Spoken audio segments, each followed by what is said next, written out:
Yo, hey kids, oddly enough, I'm photographing a wedding right now, but I got time for you. So no one is saying that divorces aren't difficult or costly or just hard in general. They are. But just because yours played out the way it did is not proof of a gender bias. In fact, the idea that there is a gender bias against men in the family courts has long been disproven, and we don't have the data to back it up. Because if there was a bias, we could look at the statistics, we could look at the data, and we could infer that bias, but actually the opposite is true. But I understand why people believe it. If that misinformation is out there and then you face a difficult court situation, it's easy to blame this mythical gender bias against men. But in reality, most of the time when men pursue custody, they get it. In fact, unfortunately, if courts are not aware or educated on what domestic violence and domestic abuse looks like, it's often a means that abusive men use to continue to control their ex-partner. And we do have data to back that up. So divorces do sometimes take a lot of time.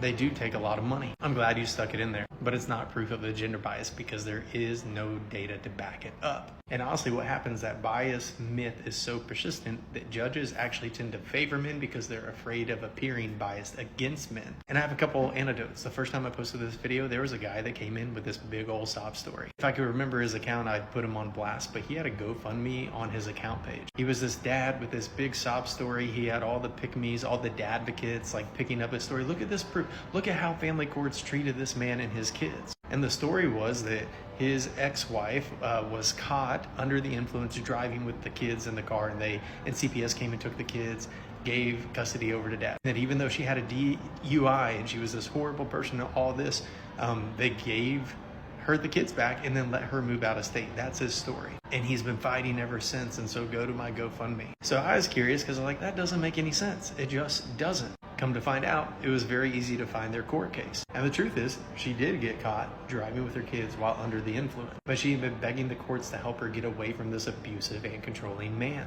And they were reluctant to because, well, what about the gender bias? And eventually they stepped in. They took the kids away, gave them over to dad. They had her go through a treatment program. They had her go through all these steps.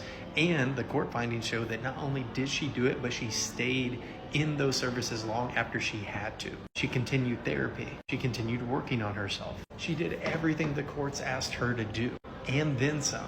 And they put a no contact order on him because he was harassing her relentlessly. And the second they did that, her mental health outcomes began to improve. He also leaves out the fact that she had majority custody of the kids because he had to work, and that he agreed to let the kids move because she needed more support. But once the no contact order was put in place and he started losing control, he became vindictive and he wanted to take it all back. But by then it was too late. So see how that's not the whole story? But if you listen to him and his sob story, there absolutely is a gender bias against men. Another quick story. My best friend, when his boys were babies, the mother abandoned them. Later, she came back in the picture like 3 years later and was trying to get child support from him, even though she didn't have the kids. She literally said in court that she didn't want time with the kids. She just wanted child support. And the courts placed the standard order and made her take her time with the kids. And you can say, well, see, that is against dads. That's against your buddy. But that, again, is not a gender bias. It's the courts doing what they're supposed to do.